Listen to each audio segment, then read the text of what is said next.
This is Shivam Tiwari and you are watching Techno gyani. So please like us and subscribe us and thank you for watching my video. Thank you so much. तो बच्चों आज मैं आपको MS Excel के advance tricks के बारे में बताऊंगा जिसका यूज कर आप MS एक्सेल पे एक अच्छा कमांड क्रिएट कर सकते हैं। तो ये एक्सेल का पहला सेशन है, आपकी रिक्वायरमेंट पर मैं सेकंड भी करूंगा। ओके बच्चों, तो स्टार्ट करते हैं। दोस्तों जैसा कि आप लोग देख सकते हैं यहाँ पर हमने कुछ जीएसटी नंबर लिखे हैं। इन सभी जीएसटी नंबर में से पैन नंबर हमें एक्सट्रैक्ट करके इस कॉलम में लेकर आना है। अब जीएसटी नंबर में पैन नंबर कौन सा होता है ये मैं आपको बता देता हूँ। जैसे कि शुरू के जो दो नंबर होते हैं ये हमारे स्टेट के कोड होते हैं, जैसे कि यहाँ पर 01, 02, 03, 07, तो ये सभी स्टेट के कोड होते हैं। इसके बाद के जो 10 कैरेक्टर होते हैं ये हमारे पैन नंबर होते हैं। पैन नंबर के बिना हमारा जीएसटी नंबर कभी भी जनरेट नहीं होगा। इसके बाद हम कंट्रोल सी प्रेस करेंगे तो यहाँ पर जो हमारा पैन नंबर होगा ये कॉपी हो जाएगा। इसके बाद हम इस सेल में आएंगे और यहाँ पर अपना पैन नंबर पेस्ट कर देंगे। इसके बाद हम अपने नीचे के सभी सेल का सिलेक्शन कर लेंगे कुछ इस तरीके से। इसके बाद हम अपने कीबोर्ड से कंट्रोल और ई बटन एक साथ प्रेस करेंगे तो यहाँ पर आप लोग देखेंगे हमारे जितने भी जीएसटी नंबर यहाँ पर मेंशन थे इन सभी जीएसटी नंबर में से हमारा पैन नंबर एक्सट्रैक्ट होके आ गया है। कंट्रोल ई फ्लैश फिल का शॉर्टकट है। जैसा कि आप लोग देख सकते हैं यहाँ पर हमने एक वाउचर फॉर्मेट बनाया है। इसी तरह के ढेर सारे वाउचर फॉर्मेट हम अपने एक्सेल शीट में बनाना चाहते हैं। तो इसके लिए आपको करना ये है कि आपको अपने इस पूरे वाउचर का सिलेक्शन करना है। इसके बाद आप अपने सभी वाउचर में जितना गैप रखना चाहते हैं आपको उतने नीचे के सभी सेल का सिलेक्शन करना है। जैसे कि मान लीजिए आप यहाँ पर एक रो का गैप चाहते हैं तो आप अपनी निचली वाली रो के सभी सेल का सिलेक्शन करेंगे। बाकी अगर आप अपने सभी वाउचर के बीच में 2 रो का गैप चाहते हैं तो इसके लिए आपको अपनी दोनों रो के सभी सेल का सिलेक्शन कर लेना है। इसके बाद आप आएंगे अपने वाउचर के कोने पर तो यहाँ पर आपको ये प्लस का आइकन देखने को मिल जाएगा। इसके बाद आपको अपने माउस का लेफ्ट बटन यहाँ पर दबा के रखना है और इसे नीचे की तरफ ड्रैग करना है। तो यहाँ पर आप लोग देखेंगे कुछ ही सेकेंड्स में हमारे ढेर सारे वाउचर यहाँ पर बनके आ जाएंगे। तो यहाँ पर आप लोग देखेंगे हमने 92 नंबर तक ये वाउचर बना लिए हैं। यहाँ पर जो वाउचर का सीरियल नंबर है ये ऑटोमेटिक चेंज होता रहेगा। जैसे कि यहाँ पर 69 है तो 68 आ गया, इसके बाद 67 आ गया। तो इसी तरह आपके ढेर सारे वाउचर बन सकते हैं इस ट्रिक का यूज करके। दोस्तों कई बार एक्सेल में हमारा पूरा डेटा एक ही कॉलम में आ जाता है तो इसे अलग अलग कॉलम में लेकर जाने के लिए हम यहाँ पर एक छोटी सी ट्रिक का यूज करने वाले हैं। जैसे कि यहाँ पर अप्रैल मंथ है, इसके बाद ये हमारा सेल है, इसके बाद यहाँ पर हमने लिया है प्रॉफिट। ओके, तो हम यहाँ पर लिख लेते हैं अपना मंथ, इसके बाद यहाँ पर लिख लेते हैं सेल, इसके बाद यहाँ पर लिख लेते हैं प्रॉफिट। आप चाहें तो इसे लिख सकते हैं, आप चाहें तो इसे छोड़ सकते हैं, कोई जरूरत नहीं है। इसके बाद यहाँ पर हमें अप्रैल मंथ का सेल रेफरेंस मेंशन करना होगा। तो जो हमारा अप्रैल मंथ है ये A2 सेल में है तो इसके लिए आपको यहाँ पर A2 लिखना होगा। लेकिन A2 से पहले हमें यहाँ पर कोई ऐसा टेक्स्ट लिखना होगा जिसे हम बाद में चेंज कर सकें। जैसे कि यहाँ पर आप XYZ लिख सकते हैं, YT लिख सकते हैं, QR लिख सकते हैं या जो भी आपको शब्द पसंद हो आप यहाँ पर वो टेक्स्ट लिख सकते हैं। जैसे कि मान लीजिए मुझे यहाँ पर YT लिखना है, मैंने YT लिख दिया। इसके बाद यहाँ पर अप्रैल मंथ का जो सेल रेफरेंस था वो A2 था तो हम यहाँ पर A2 लिखेंगे। इसके बाद एंटर प्रेस करेंगे। इसके बाद हम इस सेल के कोने पर आएंगे, अपने माउस का लेफ्ट बटन दबा के रखेंगे और इसे आगे की तरफ ड्रैग कर देंगे। तो यहाँ पर जो हमारा सेल रेफरेंस था वो ऑटोमेटिक फिलअप हो जाएगा, जैसे कि A2, A3 और A4। इसके बाद इस सेल में हमारा A5 आएगा। A5 लिखने से पहले आपको यहाँ पर भी YT लिखना होगा। इसके बाद हम यहाँ A5 लिख देते हैं। इसके बाद हम इस सेल के कोने पर आएंगे, यहाँ पर हम अपने माउस का लेफ्ट बटन दबा के रखेंगे और इसे आगे की तरफ हम ड्रैग कर देंगे तो यहाँ पर जो हमारे बाकी के सेल रेफरेंस होंगे ये ऑटोमेटिक फिलअप हो जाएंगे। इसके बाद हम ये देख लेते हैं कि यहाँ पर जो हमने डेटा लिखा है वो कौन से सेल तक लिखा है। तो इसके लिए हम इस सेल में आएंगे, इसके बाद हम अपने कीबोर्ड से कंट्रोल और डाउन एरो की प्रेस करेंगे तो हम अपने डेटा के लास्ट के सेल में आ जाएंगे।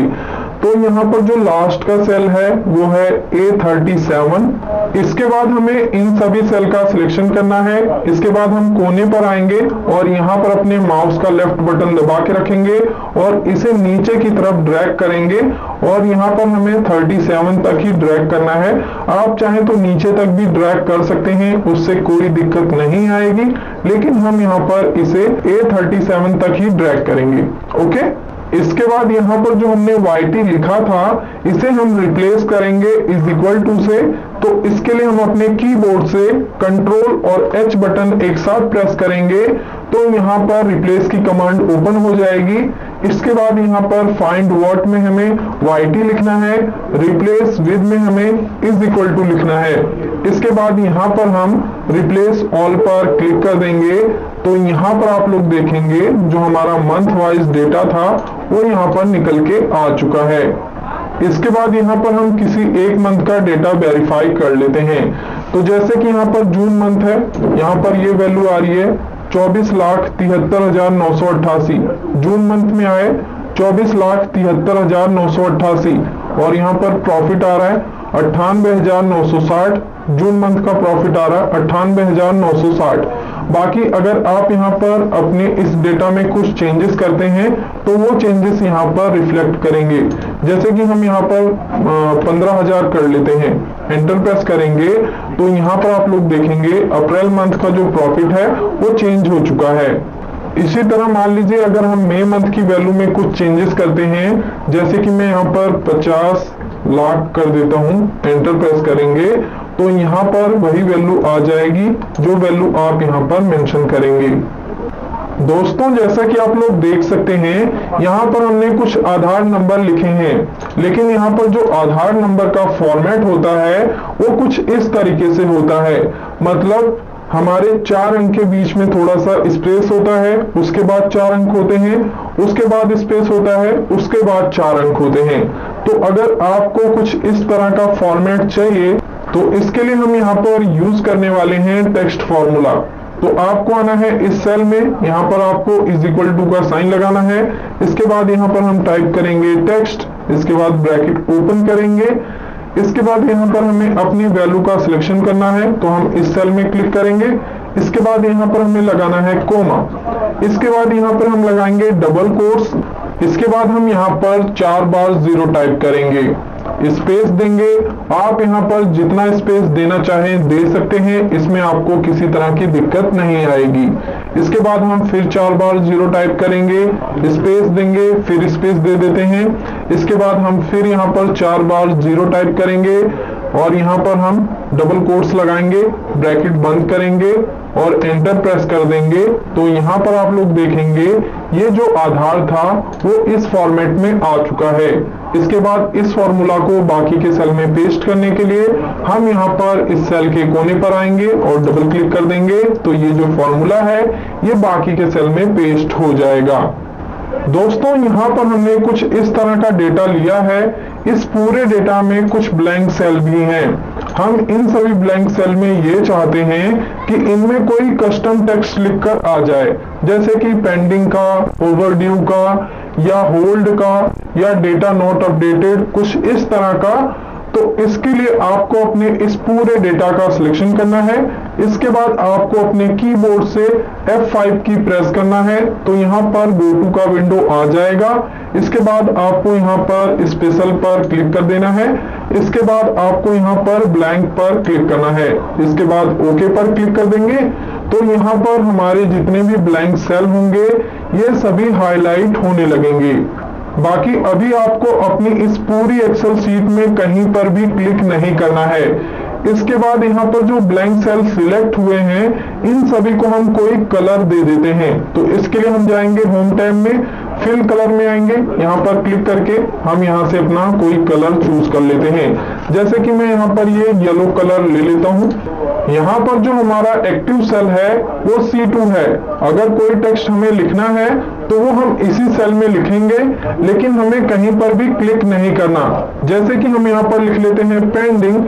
इसके बाद आपको एंटर प्रेस नहीं करना, आपको कंट्रोल और एंटर बटन एक साथ प्रेस करना है। तो यहाँ पर आप लोग देखेंगे हमारे जितने भी ब्लैंक सेल थे इन सभी में ये कस्टम टेक्स्ट लिखा हुआ आ चुका है। इसके बाद दोस्तों मैं आपको ये बता देता हूं कि किस तरह हम एक्सेल में किसी एक फॉर्मूला को मल्टीपल सेल में अप्लाई कर सकते हैं। तो जैसा कि आप लोग देख सकते हैं यहाँ पर हमने कुछ स्टूडेंट्स के मार्क्स लिखे हैं। इन सभी स्टूडेंट के मार्क्स का एवरेज हम इन सभी सेल में चाहते हैं। तो यहाँ पर हम लगाएंगे एवरेज का फॉर्मूला और एवरेज के फॉर्मूले को हम इन सभी सेल में अप्लाई करेंगे एक ही बार में। तो इसके लिए हम अपने सभी सेल का सिलेक्शन करेंगे।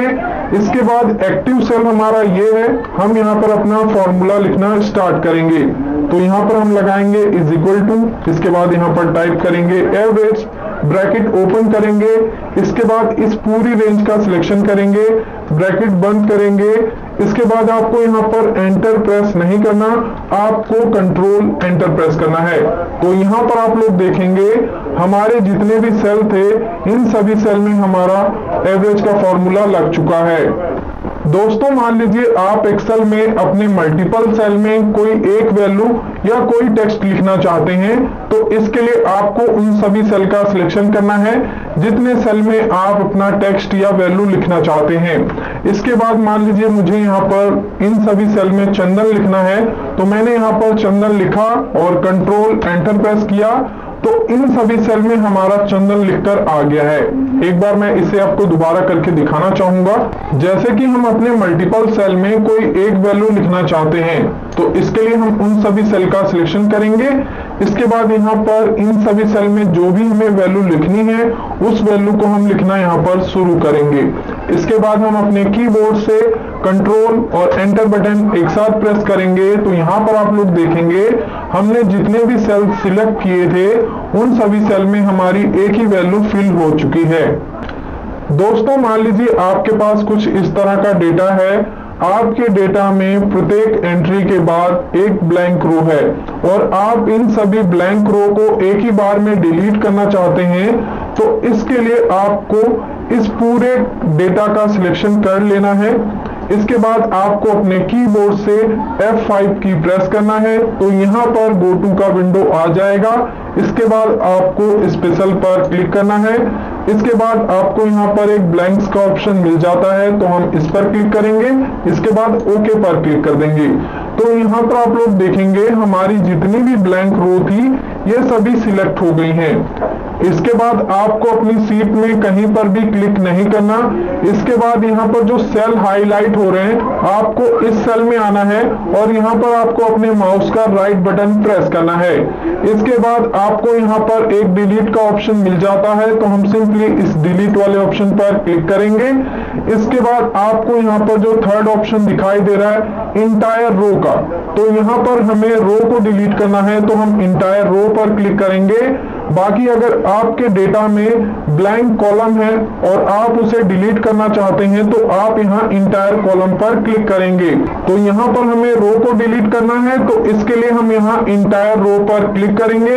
इसके बाद ओके पर क्लिक कर देंगे। तो यहाँ पर आप लोग देखेंगे हमारी जितनी भी ब्लैंक रो थी वो सभी डिलीट हो चुकी हैं।